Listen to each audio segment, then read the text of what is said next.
singing low while I pop a bottle off of ya. Chain swinging, clang clang, and it costs a lot. Bitch, I'm always at the guala, yeah, and you are not badass beat. Keep on going till you hit the spot. Whoa, I'm a big bag hunter with the. Oke, baik, bismillah. Assalamualaikum warahmatullahi wabarakatuh.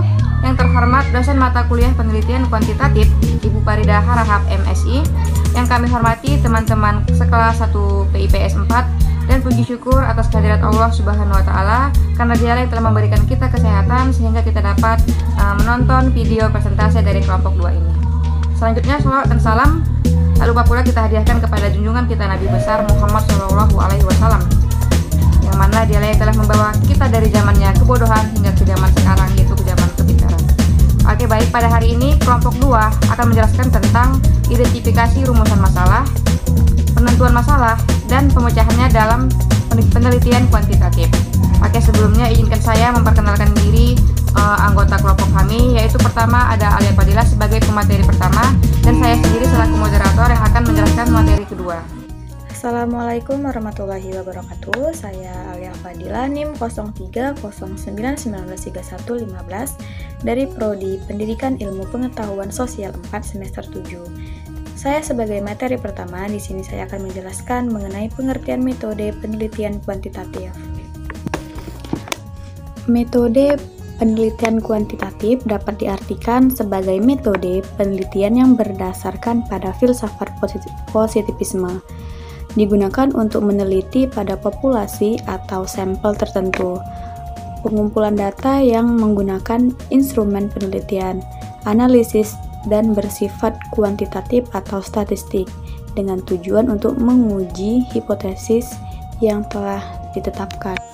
Selanjutnya, masalah dan rumusan dalam penelitian kuantitatif. Masalah penelitian kuantitatif.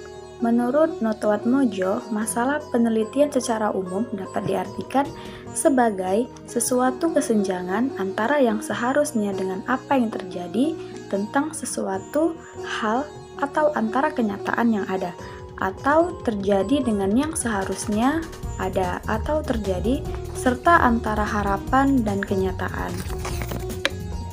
Yang pertama, sumber masalah. Stoner mengemukakan bahwa masalah-masalah dapat diketahui atau dicari apabila terdapat penyimpangan antara pengalaman dengan kenyataan, antara apa yang direncanakan dengan kenyataan, adanya pengaduan dan kompetisi.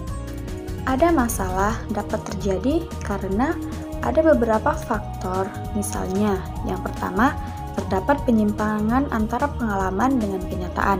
Yang kedua, terdapat penyimpangan antara pengalaman dengan kenyataan. Yang ketiga, ada pengaduan, kompetisi, dan lain-lain. Kedua, rumusan masalah dalam penelitian kuantitatif. Rumusan masalah merupakan penentuan langkah-langkah dalam penelitian kuantitatif.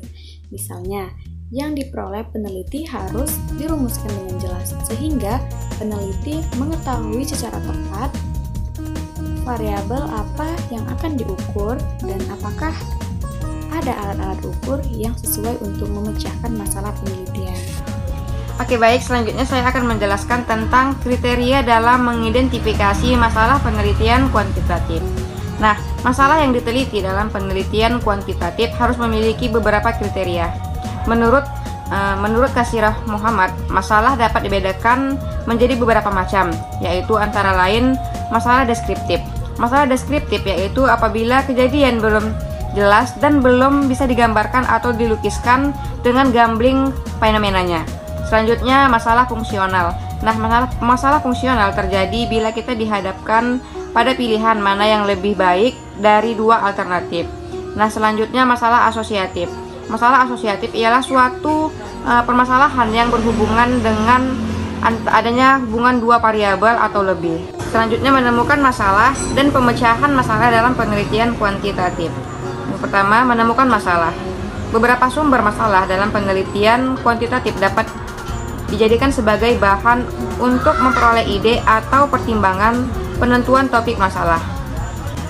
Lalu, masalah dalam penelitian kuantitatif dapat diperoleh diantaranya beberapa hal seperti adanya bacaan atau literatur, selanjutnya pertemuan ilmiah, lalu laporan hasil penelitian, dan pernyataan pemegang kekuasaan dan lain-lain. Salah. dalam penelitian kuantitatif, masalah dapat dipecahkan melalui dua variabel yang dapat diamati. Apakah job performance orang rendah atau faktor teknologi sebagai alat kerja yang baik.